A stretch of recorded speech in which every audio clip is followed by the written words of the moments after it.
안녕하세요. 수학 강사 김동건입니다.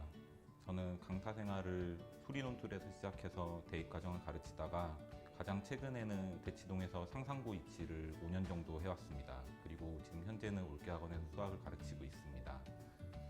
제가 이제 고등학생을 가르치면서 느낀 점은 고등학생들이 이제 중상위권에서는 점수의 변동폭이 거의 없습니다. 특히 고2가 넘어가면서부터는 그냥 그 점수가 따라가는 경우가 많은데, 그게 왜 그런가를 생각을 해봤더니 수학은 누적 과목이라서 중학교 때부터의 학습이 매우 중요한 걸 깨닫게 되고, 지금 현재는 중학생을 기준으로 고등 선행을 가르치는 데 주력을 해보고 있습니다.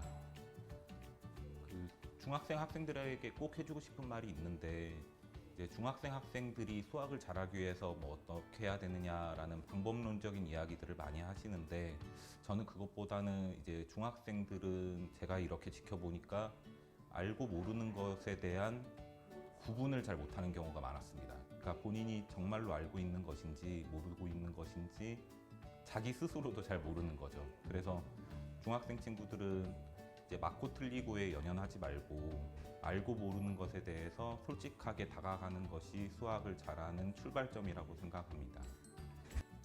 초중등 자녀를 두신 학부모님들께 전하고 싶은 말씀이 있습니다. 무엇이냐면, 학생들이 좀 못 믿었더라도 좀 믿고 맡겨야 된다는 점입니다. 어떤 부분을 말하는 거냐면, 예를 들어서 초중등 같은 경우에는 수학 문제를 풀기만 하게 하고 채점을 부모님이 해주신다든지 선생님이 해준다든지 하는 경우가 굉장히 많습니다. 근데 이런 일이 벌어지면 학생들이 문제만 풀면 되는 거라고 수학 공부를 착각하기 시작합니다. 그리고 초등학생은 많이 어리니까 어쩔 수 없다고 치더라도 중학생 정도가 되면은 스스로 채점을 하고 모르는 것을 찾아갈 수 있게 기회를 좀 주어야 한다고 생각합니다. 앞서 말씀드린 것처럼 고등학생이 돼가지고 수학 공부가 어떤 식으로 흘러가는 건지 모르는 상태에서 진입을 하게 되면 어차피 그 학생은 상위권으로 가기에 어렵기 때문에 실패를 해도 중학교 때 해야 된다고 생각합니다.